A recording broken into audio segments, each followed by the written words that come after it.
This has been a massively dispiriting night. Ultimately, Ohio has pushed its election, so that election is not going to take place, if I'm not mistaken, until June. Um, but Arizona, Florida, and there was one more. Arizona, Florida, and Illinois went along with the election as planned. Joe Biden was giving misinformation in order to push people to go to various crowded election centers. Many of these centers were closed down. Many of these centers didn't have the necessary sanitation equipment to keep the machines clean. And many of these places had people who just didn't show up, meaning many of the polling locations had to be shut down, so people had to go around in order to find a location that was open. Nevertheless, the people went out and they indeed backed one Joe Biden. Joe Biden has won Illinois, he has won Florida, and they have also called Arizona for one Joe Biden. In Florida, Joe Biden is getting 130 delegates, at least up to this point so far. This is with 98% of the votes reporting. Biden pulled in 61.7% to Sanders' 22.9%.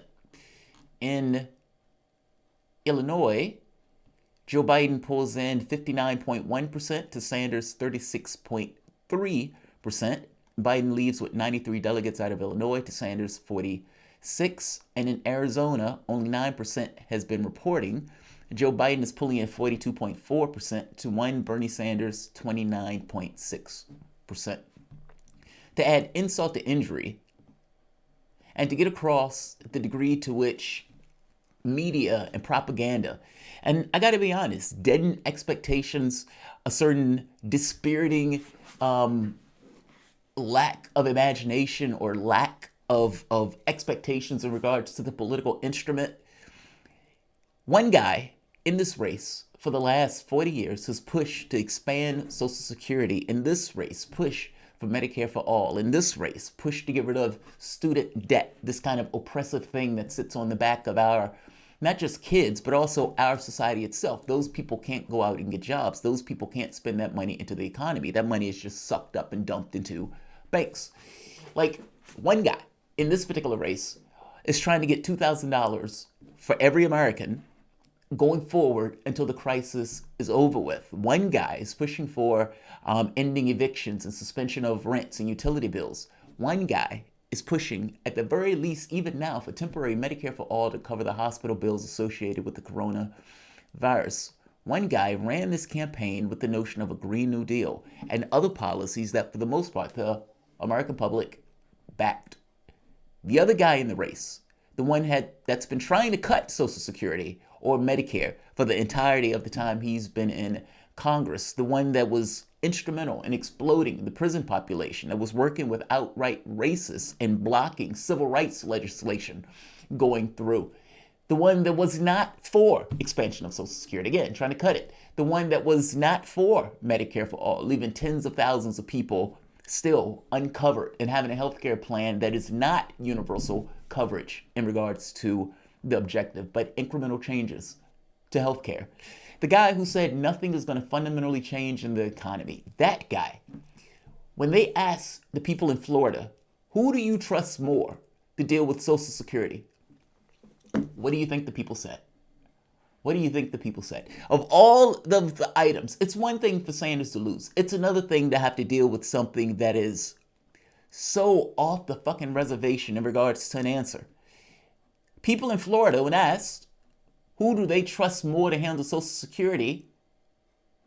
Joe Biden, 59% to Sanders, 37%. That's right.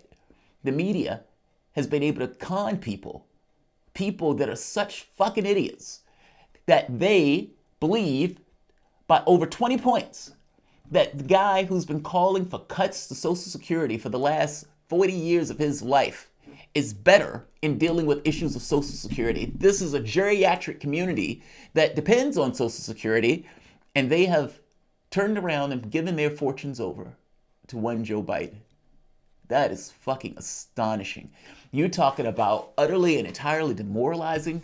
These people are literally backing somebody that is directly against their interests in favor of somebody or against somebody who has been pushing for the last 40, 50 years for their interests.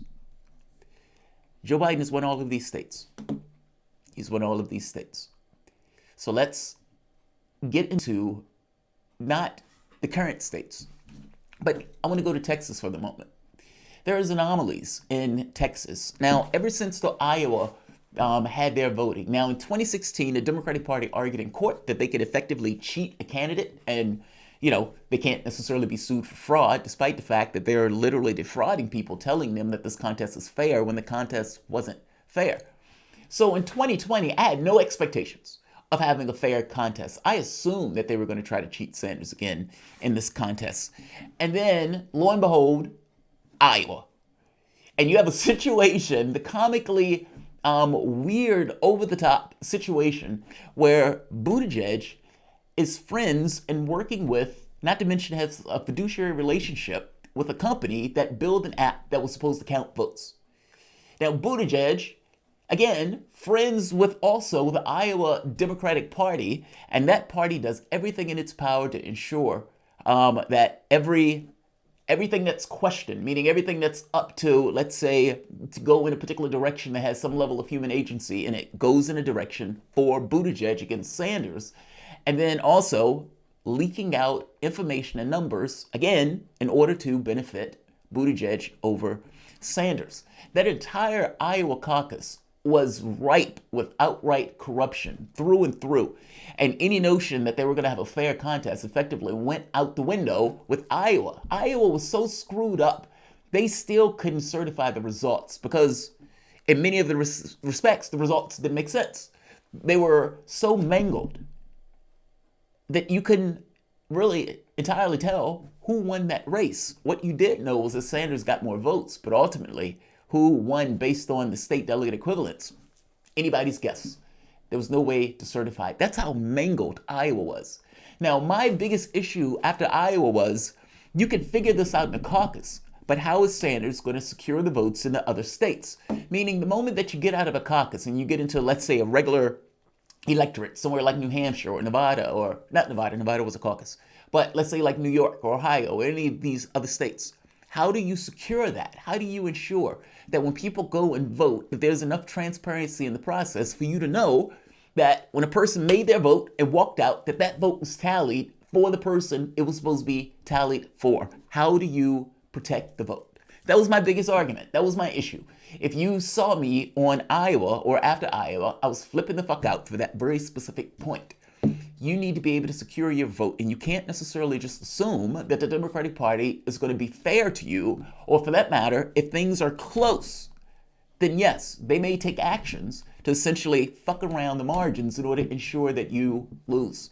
That should have been an assumption, which is why I kept making the point that Sanders, in order to win it, to some degree has to blow them out, because if they're close or within the margins, they're going to fuck them over.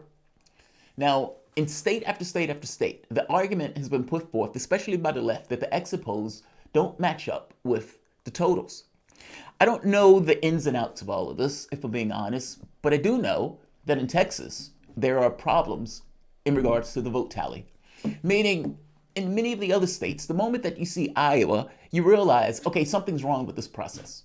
And this party that cheated them in 2016 very well, who have been screaming to high heaven to stop that person, yeah, it wouldn't shock me one iota to believe that they were fucking around in regards to voting. In Texas, you have two big issues, and I want to go into those two big issues because both of them speak to electoral malfeasance to some degree. So much so in one case where they have whistleblowers saying that there was vote tampering and they were calling for a forensic investigation into the election results. Yes, there's something dodgy in the way that we do our elections. And if nothing else, you would think that there would be a public uproar to ensure that the electoral process and the person who is chosen in that electoral process is indeed the person who was supposed to be chosen. Meaning, it's not, I think this is the person, I think this electoral process is fair. It should be almost as a flat fact given because of the way we've organized the electoral process, that we know that the person who wins it is indeed the person who we voted for. Welcome to the Soapbox.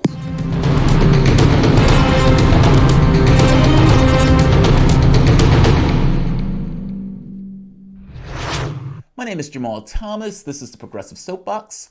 A long intro, but I was doing two separate things. One had to do with the election update, but also just get into the Texas stuff. So, this is Dallas County asks for Super Tuesday recount after discovering some missing ballots. Now, it's unclear how this happened. But basically, Dallas County officials are seeking a recount of March 3rd primary results after they discovered an unknown number of ballots not initially counted.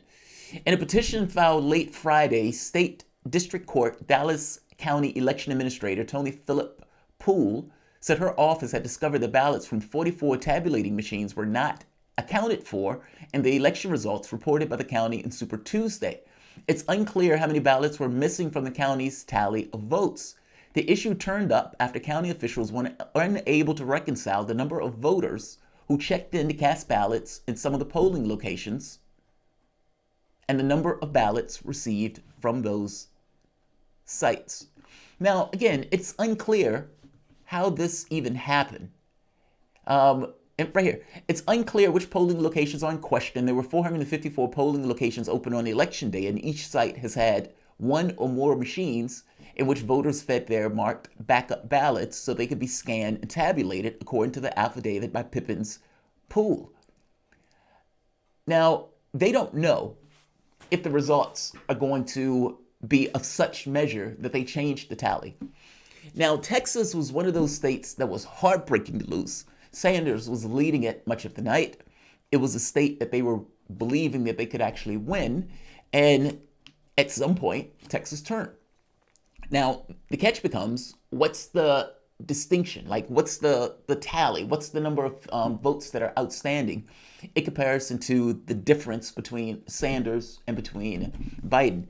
And whether or not the number is sufficient enough to either cut into that number or overwhelm that number in its entirety. They don't necessarily believe that the number is going to be enough to overwhelm the number, but again, they don't know. They have to actually do the recount. That's one anomaly, and that's a major anomaly. The other one has to do with whistleblowers at one of the county precincts in Texas saying that they are almost certain that the machines were tampered with. Calvert, questionable Bexar County primary election results warrant hiring forensic investigator. So the commissioner is trying to get a forensic investigator to look into the results because they're saying that there's something wrong with the result tally. In some cases, the results don't make sense. And there were whistleblowers saying that the machines and the tallies in some way were being tampered with. I just read it. It's relatively short. Bexar County Commissioner Tommy Calvert wants the county to hire a forensic computer investigator to look into the March primary election results. In a letter to Bexar County Judge Nelson Wolf, the commissioner wrote that the Bexar County Democratic Party cannot reach a quorum to certify the primary election results, which he said further clouds the election results. Longtime observers of the political process are up in arms over what they saw: down voting machines, missing candidates in the ballots, lower vote tallies on television election nights between early voting and election day, which is impossible, unprecedented irregularities in the results, in the returns, poor treatment of votes, and more, Calvert wrote. He said the Republican Party will be voting Thursday night on whether to certify the results, though he raised concerns with how the election was handled. Calvert said the Republican Party chairman called for the vote to be thrown out. This is even the Republican Party. It's not just the Democratic Party, but more onerous on the Democratic side. The commissioner said whistleblowers told him that they are certain that the machines have been tampered with, and some of the people in the runoffs. Let me read this part. This is mind-blowing. The commissioner said whistleblowers told him that they are certain that the machines have been tampered with, and some people in the runoffs should not be, and some who won races should not have. He also said there were some unusual reporting patterns. Calvert, a former campaign consultant, said the Precinct 4 constable's race was of particular concern to him. Calvert is requesting that the county hire a forensic computer investigator to look into the results. Yes, you should do that. It should be easier to do that. How do you know? Just how do you know? Why do you have to take as almost as an act of faith that your electoral process is either fair or not? Why do you have to just believe that? Shouldn't it be something where multiple people are watching and there's transparency built into the process itself, where the ultimate objective is to figure out who won, not necessarily to have machines that are tabulating the stuff where you don't necessarily have access to the code, and you have to just assume and take it that the machine is being legit. Meaning the way that the machine is tallying the information, you have to take that machine at its face value. That's ludicrous considering what's at stake. That's not something that we should have in a society. We should be damn transparent considering the importance of our electoral process. The fact that Texas is coming out with abnormalities, and this is not, we think they're abnormalities. This is Texas and elements of Texas saying, no, there are abnormalities. Either there are votes, a significant number, that for some reason, unbeknownst to us, was uncounted. And in the other case, where they are calling for an investigation because of whistleblowers saying there were vote tampering and that the results were impossible to have taken place. This should be a big fucking deal. That's my only point. This should be a big fucking deal. It is not a conspiracy theory to say that there are problems with this election. They are literally problems with this election and the tallies in this election. Whatever other states, whatever other counties or whatever else that's having their issues in regards to the vote tally, we know as a flat fact that there are issues with Texas. Don't tell me that there is nothing, that this election was running on the up and up. By the way, even if there wasn't necessarily anything going on with the tallies themselves, meaning these particular issues weren't taking place, the shutting down of the polling locations, the amount of money that's being dropped into your political process, the idea that this result ever comes about shows that the public had been grossly and massively misled. The notion that the man who's been trying to cut Social Security for the last 40 years, where there are videos out there of him calling for cutting Social Security for the last 40, 50 years, and the public says, yeah, Joe Biden is the guy. He's the guy. That's the guy that's going to protect Social Security for us. All of these things are infringements into our electoral process in order to get people to vote against, in some cases, their own self-interest, or to convince them of things that's just not true. Whether you're shutting down polling locations, whether you're using interstate cross-check, whether you're putting through voter ID law, all of these things are intrusions into our political process. All of these things, to some degree, are either voter suppression or lying to voters. Again, to get them to vote against their self-interest. You could say that's American as apple pie, but should that be? And even beyond the voting machine stuff, which again, I have extreme qualms with. Even the way that we try to figure out who won in case of a discrepancy.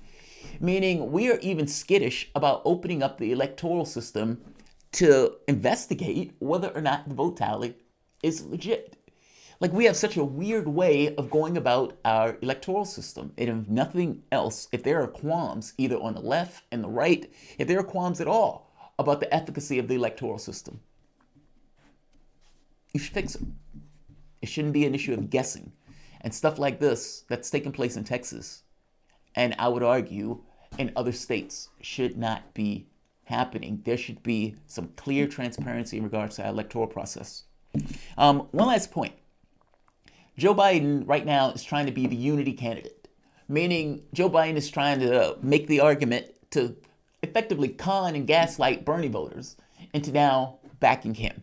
Now, let's be very clear.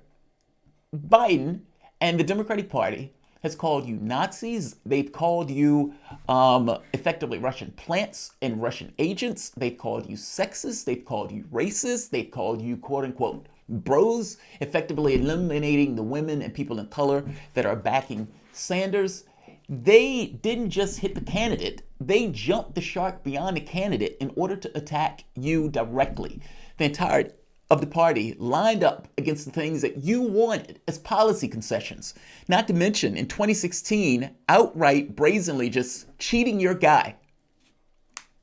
For the last 40 years, they've told you you had nowhere else to go, and for the most part, you just said, okay, and you backed that party, despite the fact that they weren't giving you anything for that backing, meaning you incentivize your own abuse. The left has been effectively the political equivalent of a battered wife. They'll sleep with the maid, they'll slap you around, they'll have, don't wash their hands when they're playing with the kids, and the left still, after Obama would give 95% of the income to the top 1%, after Clinton would destroy welfare, after Clinton would expand the prison population, after Clinton would destroy Glass-Steagall, which you can make a strong case was part and parcel to the reason that the economy hit the skids later on. You have a party that has done things one after the other. Clinton was even trying to privatize Social Security. Obama was trying to cut Social Security. Joe Biden, for the last 40 years, have been trying to cut Social Security. If you can't trust the Democratic Party to even stand up for Social Security, then what's the point? Why on earth would you support a party that does not care about your policy priorities? And part and parcel to the reason they don't care is because they believe they can gaslight you and get you to vote for them without giving you anything, just because you're so terrified of the monsters in the other party. And for the last 40, 50 years, they've been right. You get misused and ignored because they can. And until that changes, it will continue to be that way. Joe Biden may be trying to make the unity candidate stuff now where he's talking to younger voters. In fact, here he is. Listen to Biden. This is Biden's new pitch now that he believes, he's far enough ahead. Reporters have brought a remarkable passion and tenacity to all of these issues. And together they have shifted the fundamental conversation in this country. So let me say, especially to the young voters who have been inspired by Senator Sanders, I hear you. I know what's at stake.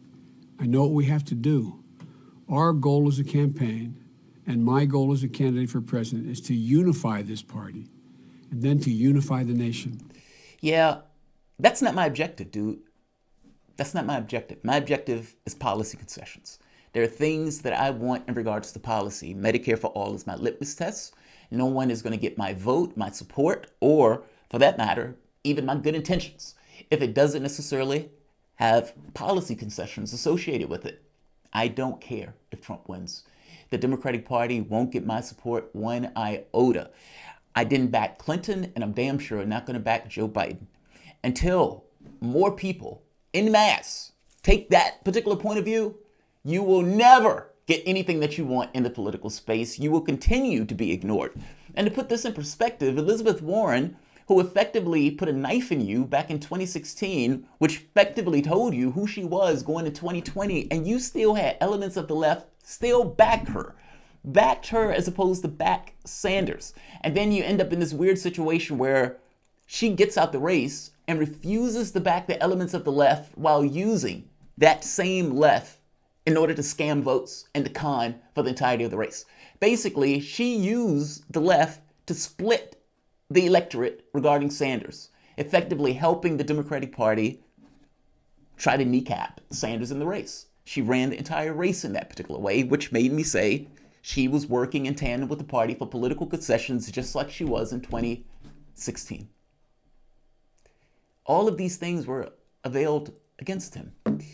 The reality of this, Joe Biden is talking about that now, but I don't believe in these evolutions in regards to when they need you.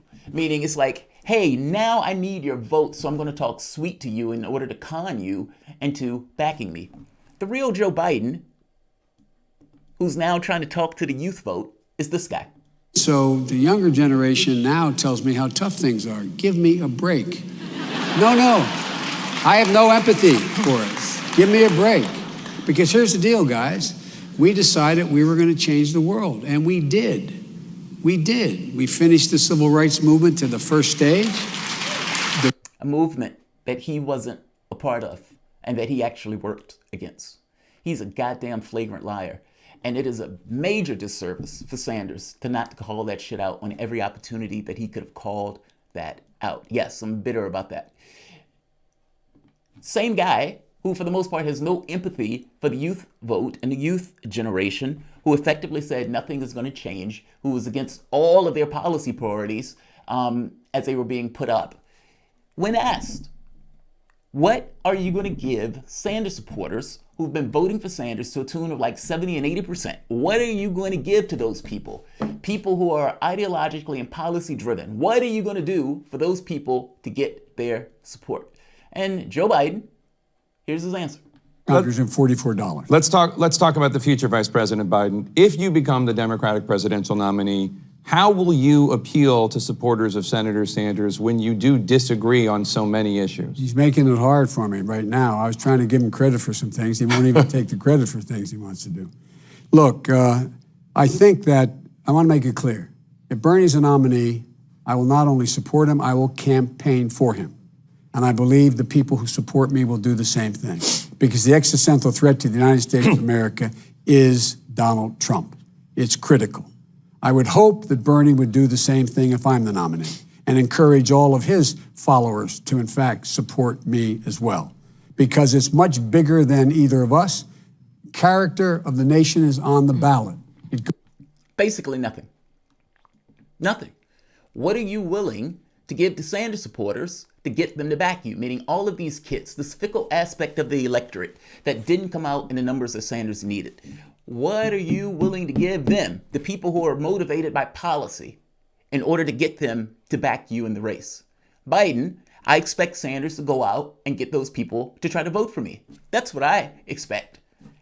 Nothing! I expect to give you nothing. It's not squat. I've been able to gaslight and con these people, these cowards of the political space, to back me for the last 40, 50 years. What's the point in changing it now?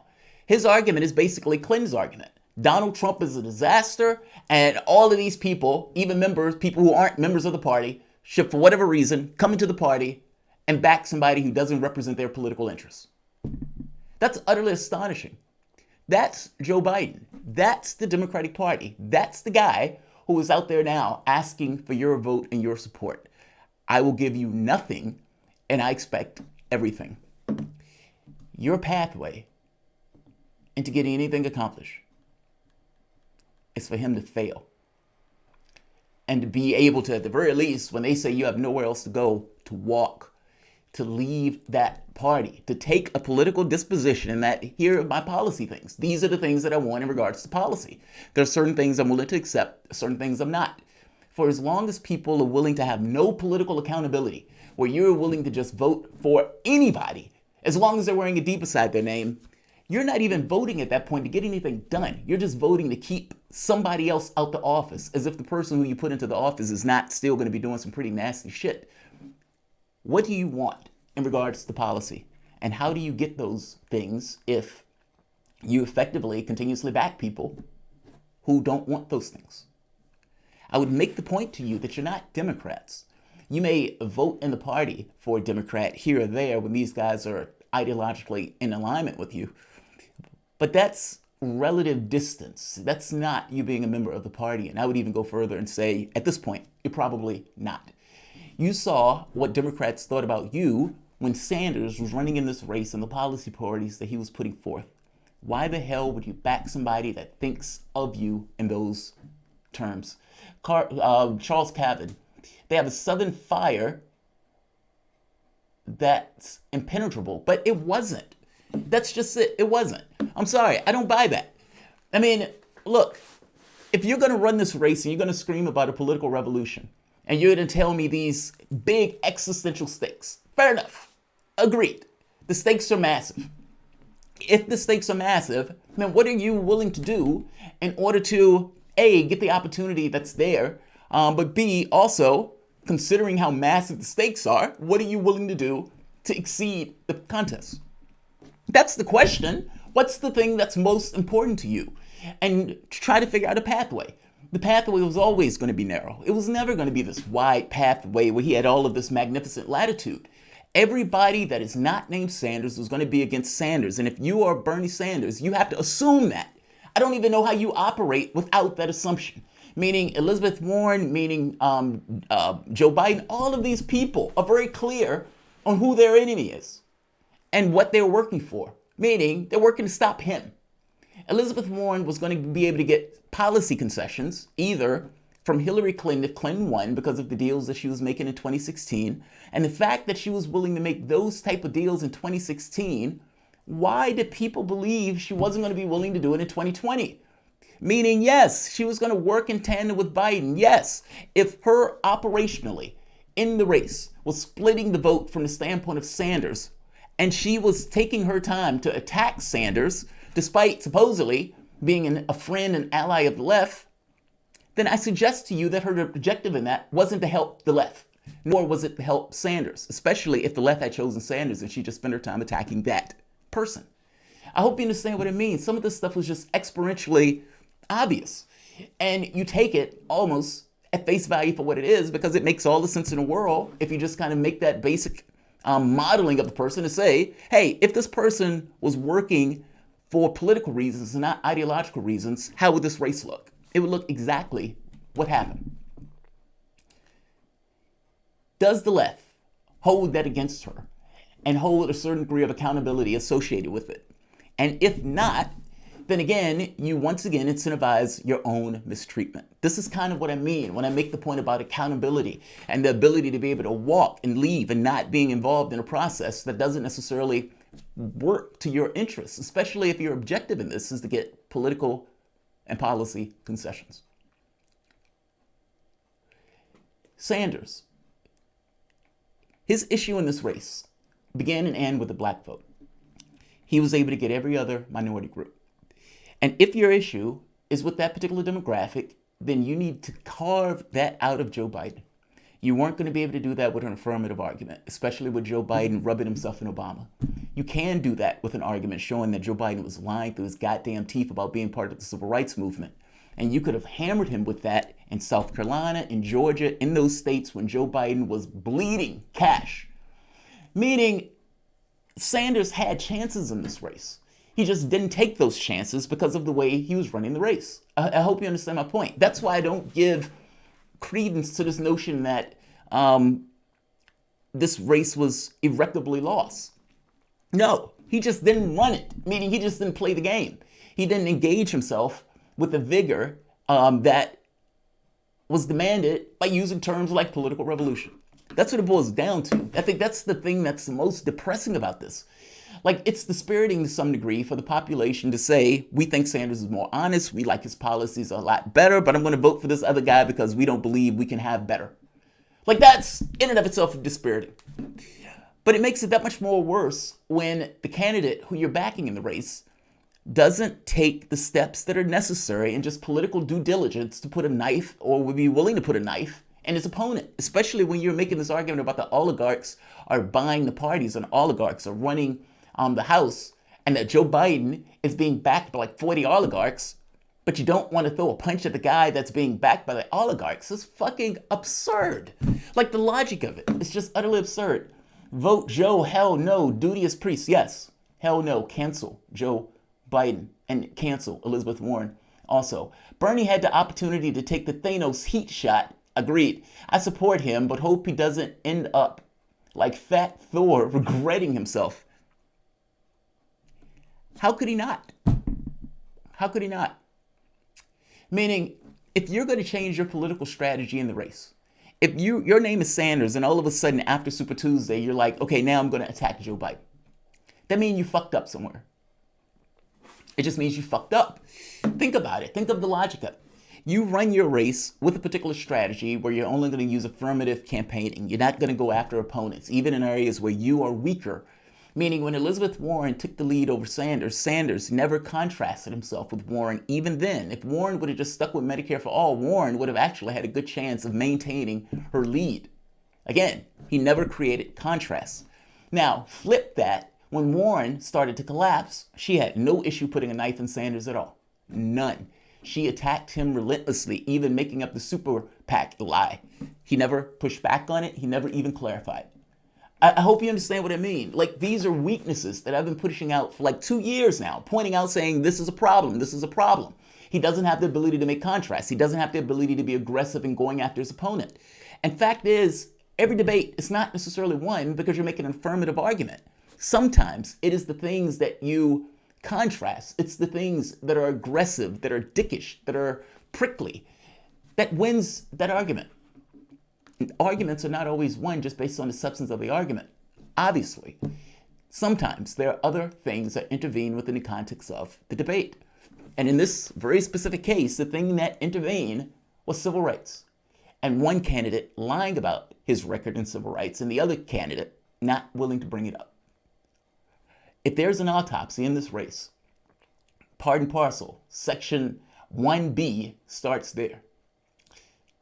Section 1B starts there. How can you not fucking regret that? If you're going to make a decision later on and say, okay, now we're going to attack Joe Biden, then isn't the operative question, why weren't you doing it at first?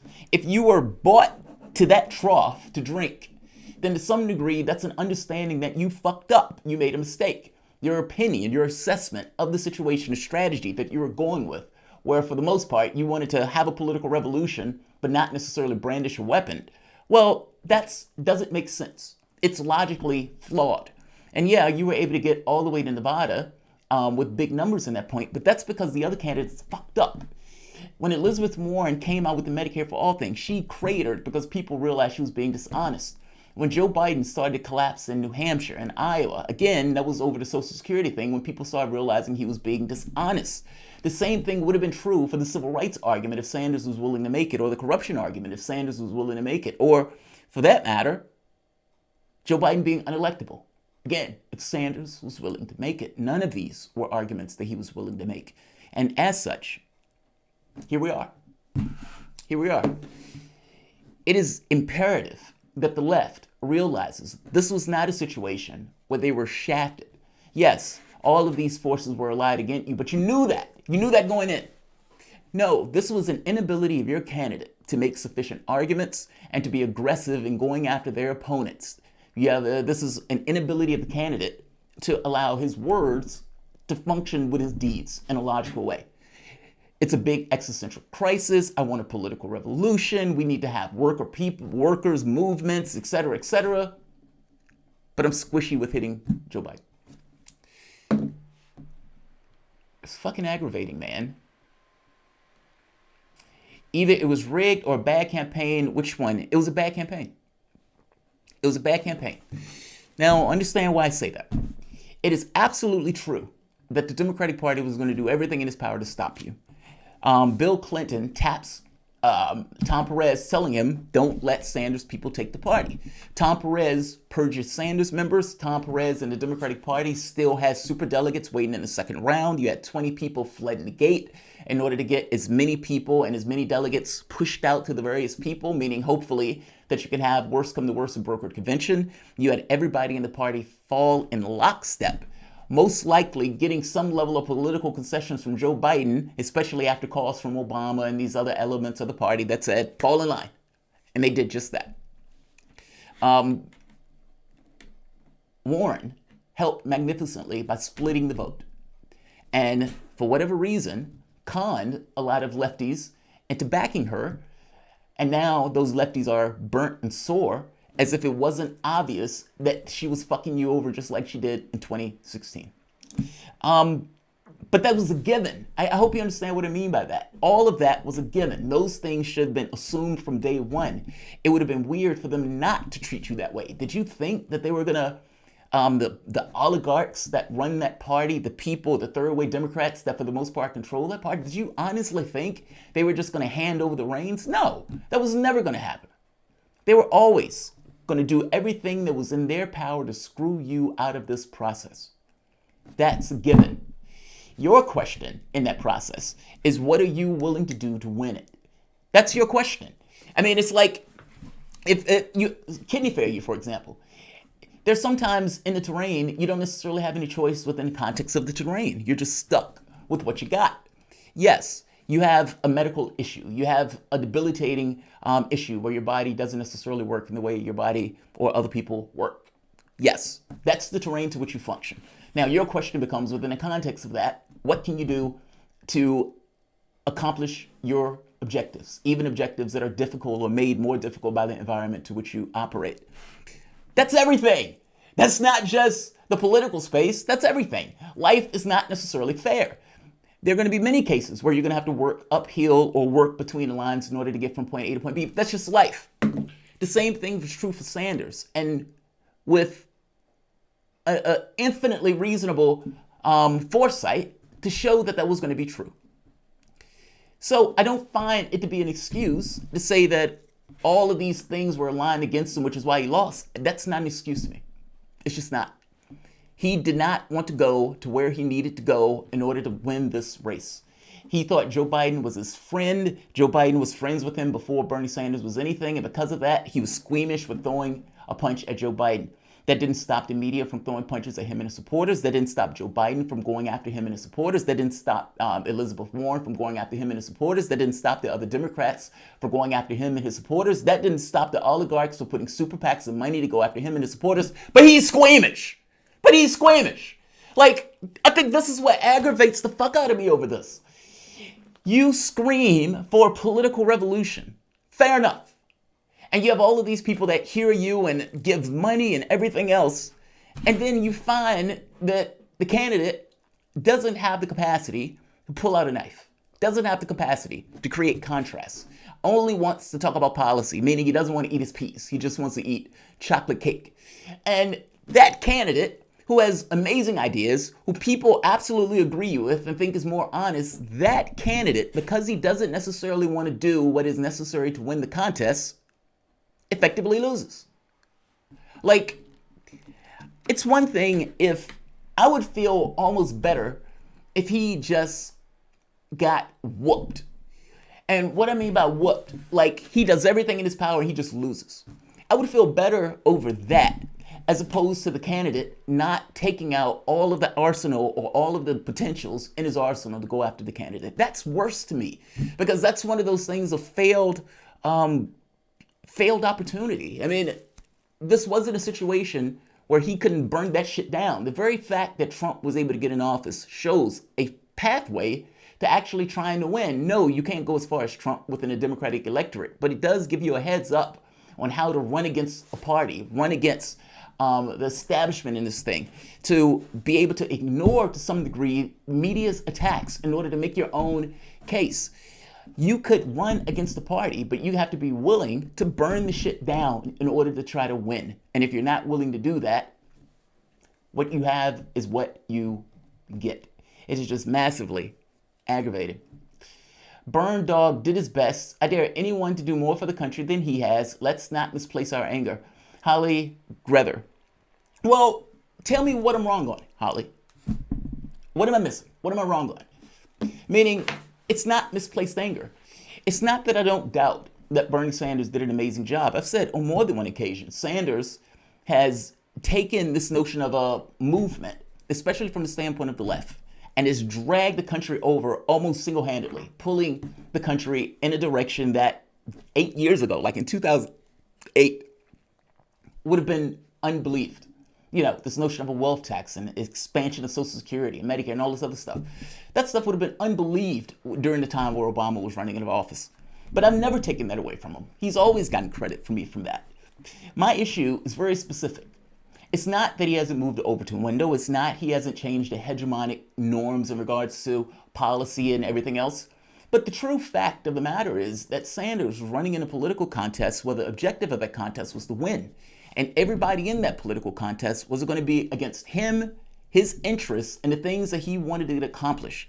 He tells everybody, I'm against the media, I'm against the political space, I'm against the Democratic Party, I'm against the Republican Party, the oligarchs, all of these people are against me. Great. And if all of these people are against you, how are you going to win? What are you willing to do to win? And you find out later that only thing he was willing to do to win was just to recount his policies. That's it. The notion of trying to win by doing anything other than just recounting policy was either foreign or just wasn't areas that he was comfortable with.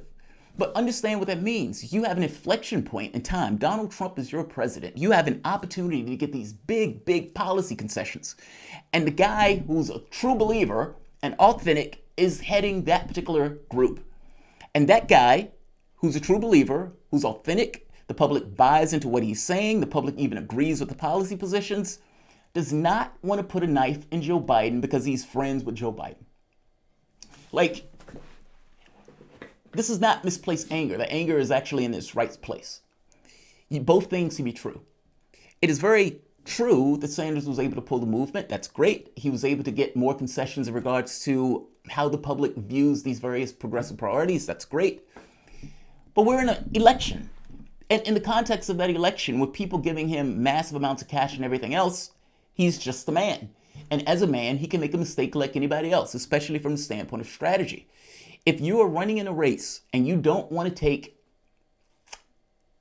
I find it to be political malfeasance to not being willing to do what's necessary in order to win a race, especially if doing what's necessary is to show contrast. I'm not asking him to be nasty towards Joe Biden. I'm asking him to point out lying. If Joe Biden is saying he's part of the civil rights movement, as a supporter of yours, who's aggravated like nobody's business that Joe Biden is able to lie about something like this, yeah, I have an expectation for him to call that shit out and for him to push that down. And when given an opportunity on the debate stage to actually nail that, when he backs away from it, well, yeah, that aggravates me. That's not misplaced. That actually is dead on. That's in the exact right spot where that should be, because there wasn't anybody else that did that. Yes, I could give Sanders credit for the movements and everything else. By the same token, let's be very clear and honest that if we're having an autopsy, it starts here. Yes, the Democratic Party was against him, but the question becomes, what was possible that the candidate could have tried to do to exceed all of those things that was being leveled against him? And you find out that he didn't even want to do a hit video. He didn't want to create contrast. He put a knife in his own surrogates, either Nina Turner or Zephyr Teachout, over going after Biden. Meaning these are issues where he should have been going after Biden whole hog that were absolutely legitimate, and he wouldn't do it. So if you're asking me, is this a legitimate anger? Yes, it is. If you're asking me, is it in the right place? Yes, it exactly is, because there's nowhere else for him to go. Where else would it go? Who else was in that particular position that could have made that distinction between Joe Biden's record and his own record? It's not that I expect Sanders to be perfect. That's not it at all. But I do expect him to try to win, and to try to win beyond just, I only feel comfortable reciting policy. And so in all of these situations, I'm just going to sit here and recite policy. That's not the way races are run. Yes, you might be able to win a Senate race that way, but every terrain, to some degree, is going to be different. And in this particular race, you couldn't make your affirmative argument and get the votes that you needed to win. And it was clear as day for almost like a year that was true. And yet, couldn't budge him. His group kept telling him, you got to be more aggressive. You got to be more aggressive. He wouldn't do it. It was only when David Sirota sent this kind of stark mail saying, we are going to lose if you don't go after Joe Biden. But at that point, it was after Super Tuesday. It was after South Carolina. It was after all of this stuff had taken place. And now on a whim, you're supposed to go after Joe Biden. It doesn't work. You've allowed him to get away with making an argument on civil rights that's just fundamentally not true. And whereas you were out there fighting and marching with King, Joe Biden was literally not doing that. But if you ask the public, especially the African-American public, what they would probably say is, yeah, Joe Biden was out there fighting for civil rights. Whose fault is that? Should I be, how is it misplaced for me to point out and say, well, the candidate had the responsibility of making that clear. The candidate had money in order to make that clear. The candidate just never made that argument and never explained it. And so you end up with a situation where Nina Turner is making an argument about Martin Luther King, and Joe Biden, who was working with out-and-out racists to put blacks in prison for longer sentences and to block certain elements of the civil rights bill, Joe Biden's surrogate felt enough to tell Nina Turner, surrogate for the guy who was marching with King, that you don't have the standing. Now, why could she say that? She could say that because Joe Biden was getting the black vote, because Sanders never tried to contest the black vote in that way. Yes, my anger is not misplaced.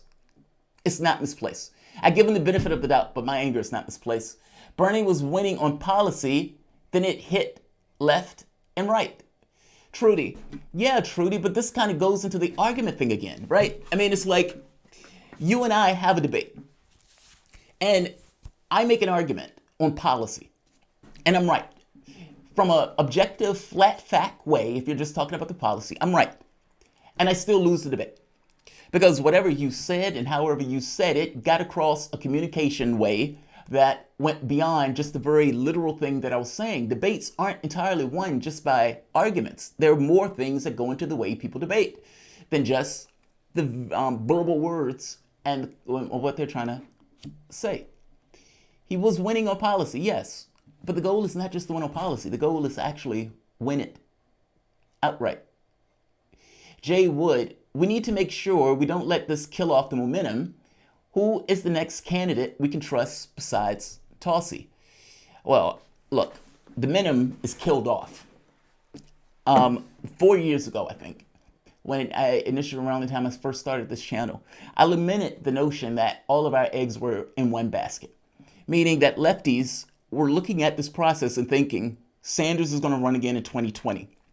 And when Sanders runs again in 2020, he's going to have a great chance of winning this. But the question was always, well, what if he doesn't? Who else? And then ultimately you come up with this thing of, well, there is no one else. And so there was always this kind of eggs in a basket feeling around Bernie Sanders. And again, the thing that burns me in this, no pun intended, it really is missed opportunity. Like if I'm playing in a chess game and I get my ass kicked from the beginning, like I just get crushed. Maybe I'm playing a guy who's a master or something. I leave that game thinking, all right, I fucked up. Or yeah, this didn't go all that well. But it's different than in a game where I had winning chances. Or in a game where the game is going close, the game is going well, and then something takes place that, things go tits up. That's different to me. That one is worse than just losing. This wasn't a situation where we had to lose. I guess that's the point that I'm trying to make. And any level of an honest autopsy had to start there. It just has to. I'm sorry. Let's have honest autopsies.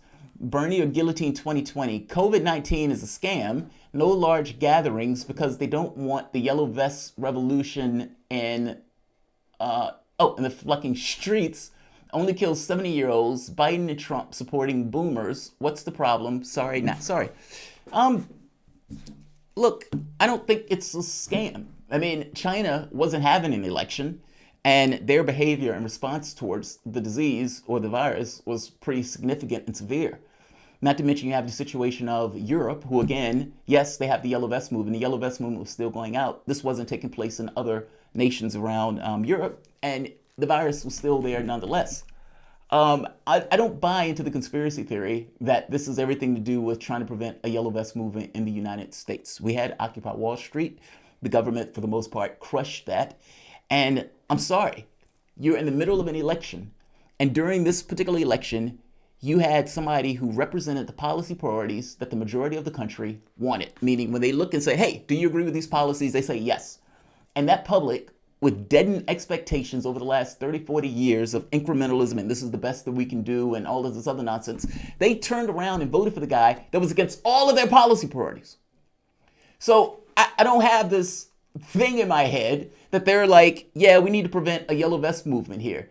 You have a bunch of fucking idiots that are in the population that are voting for people who don't represent their interests over people who actually do. And it is worse than this notion of them being conned into it. Ultimately, they would agree that Bernie is more honest. They would agree that he cares about them more. They would agree that his policies are better. And they would still turn around and vote for the other person. With a compliant society that is amnesiac, most of the time, I don't think the yellow vest movement is the big concern. I just don't. They're shutting down schools and whatnot because, yeah, it kills a lot of people who are over 70s. There's going to be some percentage of people who die younger than that. But let's be clear. People could be carriers and carry that stuff to other areas. One of my, Monday, Wednesday, Fridays, or throughout the week, I go to clinic visits. And as soon as you get into the visit, they started checking people for their temperature and everything else because many of the people who go there are older and they're already immunocompromised, meaning their situation becomes somewhat dire if they get ill. We've shut down the thing at work because, again, the concern was if any of us come down with something that it could spread to the rest of the office. It's a real thing. It's not, they're not just making it for shits and giggles. Why does it matter how aggressive the candidate is if they could cheat by having contacts with people who make the voting machines? So this goes into the optics thing, right? Assume for the moment that the issue wasn't cheating. Assume for the moment that the voting machines, I agree with you. I would far prefer to have transparency within our voting process. And one of my biggest concerns in regards to this election was that there was no clarity into discerning how is Sanders going to protect the vote. If in 2016 you didn't accept that they were screwing you over, which Iowa in 2020 should have been a clear bellwether of what was going to take place, well, then I have qualms and questions on this basic question of how do you ensure that the people who went to vote for you, that those votes translated into the number that they were supposed to. There was never an answer for that. Never. And so the moment that you have abnormalities in the voting, either in Texas or some of the other states with the exit photos being off, well, at that point, it's like, well, how do I trust this process? But go beyond that for the moment and deal with just the politics. And you have a situation where it's clear as day that the African-American vote was going to Biden. It was clear as day in areas of South Carolina, the elderly vote was going to Biden. Those trends hadn't broken. Those trends, for the most part, stayed pat. And in states like South Carolina, Georgia, where you have a large African-American population, especially older African-American population, well, they went to Biden. They went to him in spades.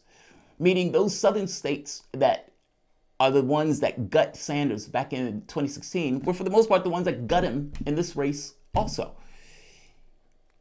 Those weren't contested. Meaning, I agree with you that there needs to be due diligence in regards to ensuring that the vote total is accurate. And you should do that just for due diligence. Just even if you don't believe it yourself, you should at the very least have something there, some aspect of a team there that ensures that the vote is legit. That just seems like it's one of those things that should go along with the process. But beyond that point, also being willing to do and contest and fight on various environments. You're not going to get the fight on the exact environment that you want all the time. The last thing that Joe Biden wants to have a fight over is policy, because his policies suck. And people aren't voting for him for policy. They're voting for him because they think he can beat Trump, which is weird that they think he can beat Trump without policy.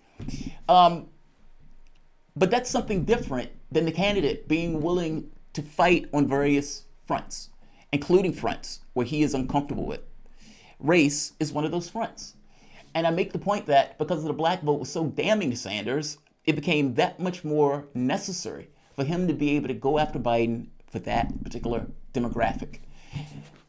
You don't have to pander in the sense of, oh yes, and for reparations now, that type of stuff. But you do need to create division and show when the candidate is lying and not let him get points for something that doesn't exist, which is effectively what Joe Biden was doing. Yeah, it's just fucking aggravating to me. Cool Blue 71. Corporate Democratic Party establishment orchestrated this with South Carolina. You're correct with criticism. People should electorally reject the Democrats. Yes, they should. They should. After everything that has taken place in 2016 and 2020, after being brazenly attacked by the innards of the party, why would you ever turn around and support a party that thinks so little and so less of you in this process?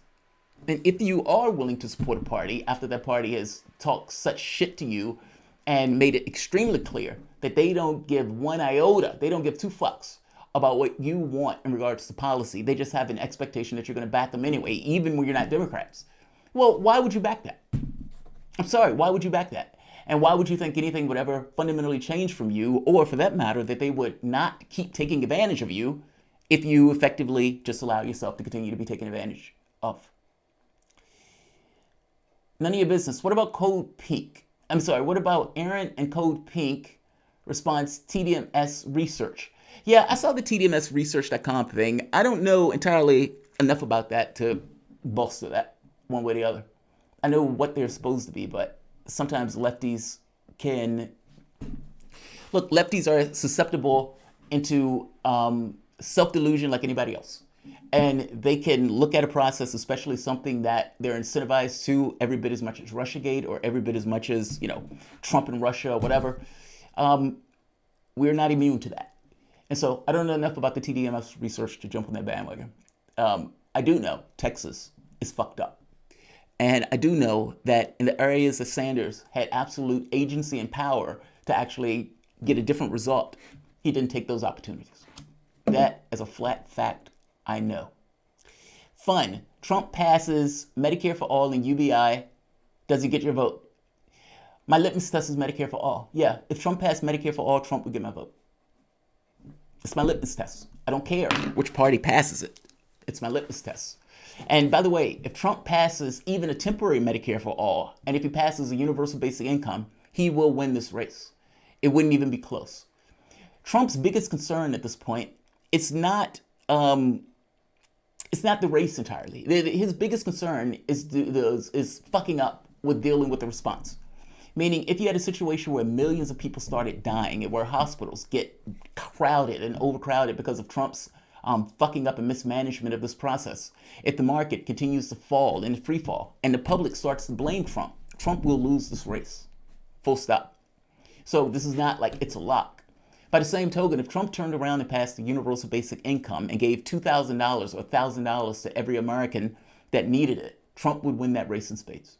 The public would turn around and say, Trump backed us up when we needed. We were scrambling. We didn't have any cash. You're going to have a lot of people who needed that money to get them from point A to point B, and those people will be appreciative of Donald Trump, especially independents, especially Republicans. He would win outright if that was the case. The catch becomes, will they do it? I mean, Mitt Romney is calling for the $1,000. I think Tom Cotton is calling for $1,000. Bernie Sanders is calling for $2,000.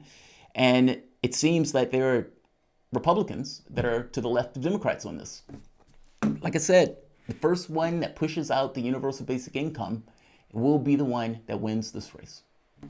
So I think that's just basically true.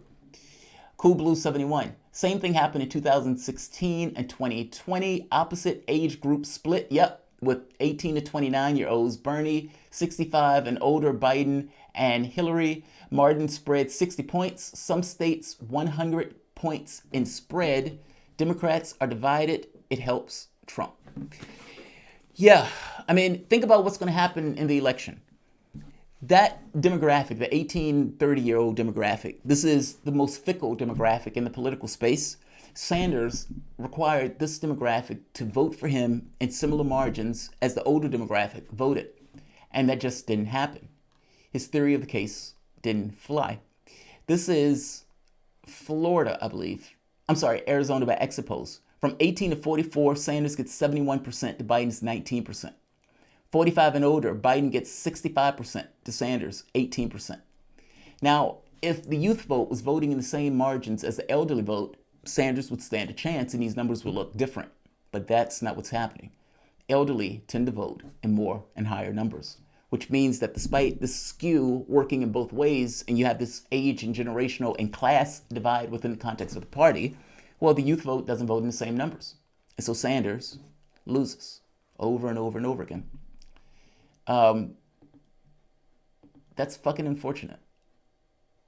It really is. You blame Bernie for the handicaps. It's not his fault that the media and the establishment is on Joe Biden. Bernie couldn't override pro-Biden media. Think back for the moment, Charles. Think back for the moment. And be honest. Be honest. Do you believe that Sanders did everything he could in this process to try to win? Be honest. Now, did you believe when he was going to run in 2016, meaning back in 2016 after he ran, and people thought Sanders certainly is going to run again, did you believe that the media was going to be on his side? Did you believe that MSN and CNN was going to be on Sanders' side? Did you believe that the oligarchs that were running and giving money to the Democratic Party, did you believe they were going to be on his side? Did you believe that Warren and the other Democrats, unlike 2016, was also going to be on his side? I'm making a point to you that all of that stuff was always going to be true. It was always going to be true. Your only agency in this process is, what do I have at my disposal to try to exceed from point A to point B? And the path was never necessarily going to be wide. The path was always going to be narrow, but there was a path. That's the point that I'm trying to make here. When a question comes up about Joe Biden's electability, it hurts Joe Biden's feelings, but yeah, you should make the argument that he's not electable. If a question comes up about Joe Biden and issues of corruption, yeah, it's going to hurt Joe Biden's feelings. But yeah, you should make the point that Joe Biden has a history of corruption with his grifting family. If the issue comes up about civil rights and Joe Biden has been running around saying he's working with the civil rights movement, then yeah, that should become an issue. And you should make a point of contention that Joe Biden is lying about that issue. And you should make it very plainly clear to the African-American demographic that you were the one that was watching clean. And he's trying to use your civil rights movement as a token for votes. That's what I mean. It's not that I have this expectation that Bernie Sanders is perfect. That's not it at all. He's clearly makes mistakes. He's a person. And this is not, Sanders did everything wrong thing. Clearly it's not that. I mean, because he was able to get into striking distance and in contention to potentially win. But you got to be honest in your appraisal of this race, especially if you're talking about having something like an autopsy and you're looking at why did the candidate fail? And yeah, you could put all of these things that were allied against them, but you knew that going in. The catch and the question is, what do you have at your disposal in regards to agency to exceed all of the challenges that are facing me? That's an absolute in every situation, meaning in your life and life in general. That's just life. It's possible that nothing Sanders could have exceeded. That is possible. So don't misunderstand me. But I'm making the point that if you know that the pathway that he took had certain weaknesses, and one of those weaknesses, especially in the way that he lost, had to do with certain demographics, be it the elderly demographic or the African-American demographic, especially the elderly African-American demographic, then not making a play for those and trying to put a knife in Joe Biden on that issue works against him. And he didn't make an issue of that because he would buddy with Joe Biden, and that's something he's uncomfortable with. And that's fucking depressing. It just is. You got to be honest. You just got to be honest about it. Jamarl was Sanders' campaign manager. Would he win? Yes, he would win. Yes. I mean, it depends on whether Sanders would listen to me, but yes. I would have had videos unattached to my campaign, but hidden Joe Biden on this notion of not being altogether there mentally. I mean, look, if those attacks are going to be used anyway, then maybe you should use those attacks. Meaning if Joe Biden is going to run in the general election, and if Joe Biden is going to be subjected to all of these attacks across the board when he runs into the election, don't you want to figure out whether or not those attacks are going to draw blood now, while you're in the primary, while you're in the competitive process, as opposed to waiting to the general where you're stuck with the candidate? I mean, look, however you need to justify going after Joe Biden, if you want to justify and say he's going to get hit with this stuff in the general anyway, so fuck it. I don't care how you justify it. The catch becomes, is it fair game in regards to attack? Or is it unfair? Well, all of these attacks were legitimate. All of these attacks are fair. And all of these attacks will be used against Joe Biden going into the general election. If Joe Biden is a weak candidate, which is what I believe he is, and Joe Biden loses, which I believe, especially if they push through some kind of universal basic income, then he will lose. If Trump gets the opportunity to go after Social Security, Medicare, then let's have this conversation again about an autopsy. And was it in the best interest to not go after Joe Biden on those issues if Joe Biden was going to get hit and be subjected to attacks on those issues that actually drew blood? I guess I'm making the point that I understand his feelings gets in the way in regards to him doing his campaigning. Unfortunately, this is politics. And ultimately, what is at stake is literally people's lives. The squishiness associated with, my feelings, Joe Biden is a buddy of mine, this doesn't necessarily follow with me. What probably would have happened was the same thing that happened in the campaign now. They tried to push Sanders to be aggressive and go after Joe Biden for months. Sanders refused to do it. And then at the last minute, all of a sudden it's like, okay, now I have to attack Joe Biden. But at that point, it's too late. When you had the opportunity to be able to create that narrative for months, you wouldn't accept it. So yeah, if he listened to me, yes. If he didn't, no. I suspect it would turn out just like it did now, where he would just blow off the advice. Charles Cavan, how would this stop Buttigieg from having dealings with the vote machine makers?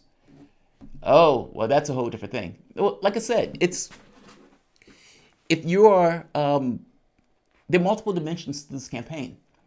And there's a political dimension to the campaign in regards to what was or what strategy that the candidate find necessary in order to try to exceed the race. But there's also the secondary aspect of how do you preserve your votes? No, I don't trust Buttigieg as far as I could throw him. So, there's that. Zane Jamerson, you think a progressive can win over black votes in the South? Yes, I do. For future presidential elections? Yes, I do. Let's look at they're more than willing to vote for neo-libs as long as they're black, have a history with the black community. Well, yes. So Sanders had somewhat of an opportunity in this. And he had an opportunity a little bit more so than many of the other lefties. If you remember, Sanders was actually getting the youth black vote. So the divide in regards to what Sanders was doing had to do with age, generational, class. If you asked who's getting the youth black vote, let's say under 30, it was Sanders. I think either like under 40. Once you got over a certain number, that number went to Biden. But again, the issue became that you had more older African Americans that was coming to the polls than more younger African Americans. Could Sanders get the black vote? He doesn't need to win it. He just needs to cut into Joe Biden's numbers to a sufficient degree where those numbers get close. If the numbers were closer, then the youth vote would have been able to put him over the finish line in regards to the win. The answer is yes. He had gotten to the point where he started actually winning the black vote, at least in polling, but when he got into the South, he was getting decimated. If Sanders would have taken an argument that went beyond just the affirmative argument of these are the policies that are pushing, and he went using language to make it very clear on how those policies benefited the African American community in one sense, but also go after Joe Biden on the issue of civil rights. I'm telling you, I know this as a flat fact. African Americans, under normal circumstances, don't like the idea of somebody lying about being part of the civil rights movement. They just don't. It doesn't sit well with us. The notion that you're saying I was part of the civil rights movement and you find out that the real history was putting people in prison, that doesn't translate well. And even though people might have had this idea of Joe Biden working with Obama, there will be a percentage of those people that hear that, especially if you're targeting those ads at people of that particular racial persuasion, that will pull away from Joe Biden. You don't need everybody, you just need a percentage. And if you're looking to cut into Joe Biden's numbers, that's the pattern, that's the pathway. The people are not going to be mad at you for making a video like that. You're not being unfair to Joe Biden, especially if you're showing the fact that Joe Biden is lying. You only get a feedback or a boomerang effect as if you yourself are lying in your commission of that attack. If you're not lying in the commission of the attack, what it looks like, even by somebody who may be okay with Joe Biden, is that Joe Biden is effectively saying, I'm part of the civil rights movement. And then you have another video of him saying, yeah, I was lying about that. That's a brutal fucking video. And that's the video that should have been played in the South leading into South Carolina, especially after Nevada. He doesn't have to win the black vote entirely. He just needs to cut in Joe Biden's numbers. Winning a vote or winning an election is not entirely about always getting the most votes. Sometimes it's also the number of votes that you can rip from your opponent. And in that case, he had the opportunity to do so. Even when he was on the debate stage and they asked him point blank, Nina Turner had an article that said Joe Biden betrayed the black community. Do you back up what your surrogate said? Look back at what Sanders did. Sanders said, oh, that was in the past. That was early. That was a long time ago. I thought there was some early votes. And he puts a knife in Nina Turner and backs away from it. He is in the middle of a debate on a campaign where he needs the black vote. And when given an opportunity to speak to the American audience about Joe Biden's lying about his role in the civil rights movement, he doesn't take it. If you're asking me if my rage is misplaced, it is not. Both things can be true at once. You can give Sanders credit for what he's been able to accomplish in this race. By the same token, let's be very clear that a lot of the defects are based in the way that he ran the campaign. All right, I'm going to end this because I'm tired, and I got to be honest, I'm pissy, angry at this point. Just to recap, Joe Biden wins Arizona, Florida, and Illinois. All of these have been called. Florida, 219 delegates are at stake. Joe Biden has pulled in 61.9% to Bernie Sanders' 22.8%. That nets Biden 130 delegates to Sanders 148. So far, Joe Biden has 42.8% in Arizona, Bernie Sanders 30%. There are not as many delegates in Arizona. That amounts up to this point 26 delegates for Biden, 22 delegates for Sanders. Illinois has 98% reporting, with Joe Biden at 59.1%, Sanders 36.1%. That amounts to 93 delegates for Joe Biden and 46 delegates for one Bernie Sanders. Like, share, subscribe. Thanks all. I see you tomorrow.